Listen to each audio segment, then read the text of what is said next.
We're on State Street. We're 1465 South State Street in Salt Lake City.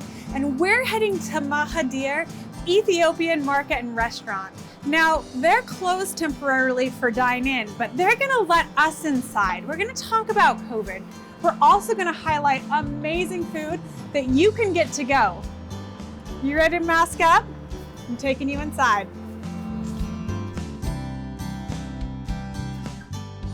Hi, Katie. How are you? Very good. How are you doing? Welcome. Well, thank you so much. Can't believe I'm here. Very excited to try some Ethiopian food. We have lots of food, so come on in. Hey, lead the way, my friend. Slushy, you're owner, you're operator, you're sometimes chef, you're sometimes bankroll, you're sometimes everything, right? I am. Well, it's so nice to be able to sit down and talk with you today. Nice talking to you. Do you mind walking us through a little bit of what we have in front of us? I'm going to take my mask off and start eating. Is that okay? Please. Yeah. This is called kitfo. It's ground beef with seasoned butter and all kind of spices. It's like steak tartare, but it's very rare. Beautiful. And this is the doro wat, which is the chicken with the hard-boiled egg. It takes about 3 hours to do the chicken. It's very tender. Slow cooked. Yeah, slow cooked. And then what else do we have? The one you grabbing is the shirowat, which is the roasted ground chickpea. It's made like gravy. Okay. And the next one here we have the lamb tips, which is stir fried. It's one of the traditional Ethiopian food. And the next one is, it's like a sampler. Add all the veggies. We'll start from the yellow on my side. That's the yellow lentil. Next to it there is the red lentil and a tomato salad. Roasted ground chickpeas, and the yellow one, the one you're grabbing, is yellow split peas. Okay, yellow split peas. Wow. And the one next to it is the reddish. The beef is cooked almost like the doro wat here. Okay. With the same spice and seasoning, all lean, no fat, and we get the meats, everything. We get them fresh from Lehigh. Oh, wonderful. And the one next to it is the collard green. And the cheese, we make them here fresh daily. We want to use everything fresh. So even the cheese, we make them here fresh. We cool them down, but it's made from the buttermilk. And it's just fresh. I mean, it looks just like fresh curd almost. It is. Yeah, yes. Beautiful. The bread is called injera. It's made... Anjera? Anjera, okay. Yeah. 90% teff, which is a little tiny grain, T-E-F-F. It's fermented. It's like sourdough. Oh, yes. Because this is the way with all the bubbles. Yes. That's what you used to eat, not a spoon or fork. And eat everything, right? So if you were to eat that, you would just put it in the injera. Yeah, you grab it to the jar, or you can use the spoon, put them on the injera, and you go. Your utensil is edible. That's the reality, edible right? utensils. How long have you lived in Utah? I myself lived a little over 20 years. 20 years? Here in Utah, but the restaurant about 10 years. What made you want to open the restaurant? 98, 99, I was kind of getting laid off a couple of times, so I stayed. I'll start something on my own, and I started with the shop. After 2 years, I added the restaurant. They're helping each other. It was doing good until we get this COVID. How has COVID affected your restaurant? You know, COVID, financially, it affects that a lot, but it's getting better right now. Yeah. It's not as good as it used to be, but it's getting better. Getting better. And hopefully we'll open soon. Yeah. But people can get takeout right now. Right now we're just doing takeout. Yes. And what are your hours? We're open 11 a.m. to 9 p.m. Okay, every day? We're closed on Sunday and Monday. There will be a time when we all sit together and dine in again.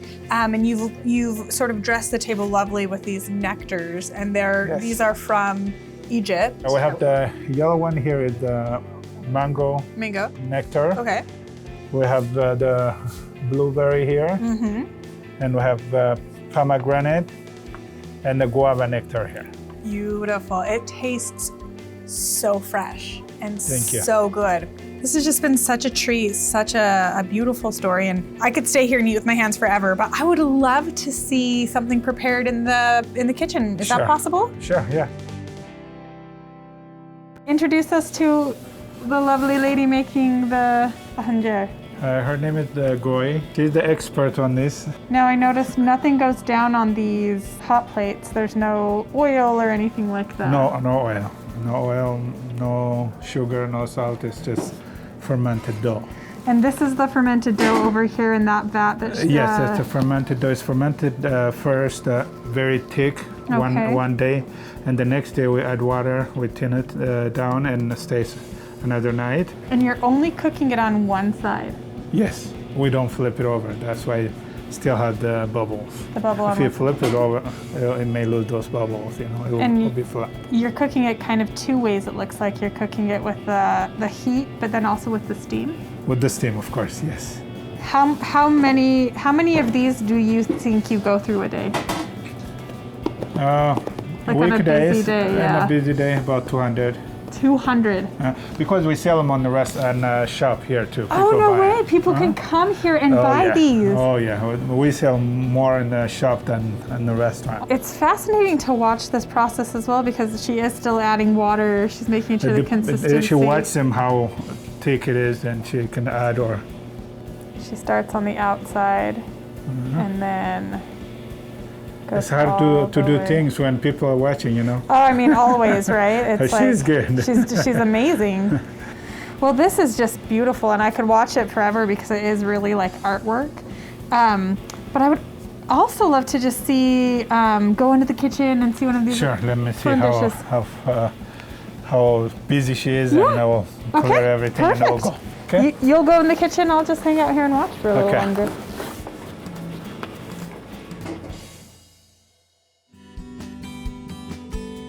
So Celeste, what are you making for us? Making the beef tips, which is a stir-fried beef cube. And you've cubed the beef. What have you done to it before you've cubed it? It looks like just seasoned a little bit, marinated. Okay, yeah. Cool. And they had we start with a little bit of tomato and there's onions. Okay, perfect. It's a working kitchen, and it's very busy. Phone is ringing. Very small, definitely. It's not very slow cook. It's mostly takes about less than 10 minutes. 10 minutes? Yeah. Okay, perfect. And you're wanting just to cook it all the way through? All the way through, yes. Some people like it rare, but mostly it's cooked well. Yeah. And so if somebody were to come in and say, hey, could I have it rare, you would say sure? Sure, yes. Browning up super nicely. It's becoming really fragrant in here. We have the little bit of cardamom. Oh, cardamom. Cardamom, yes. What a great ingredient. And a little bit of rosemary. Okay.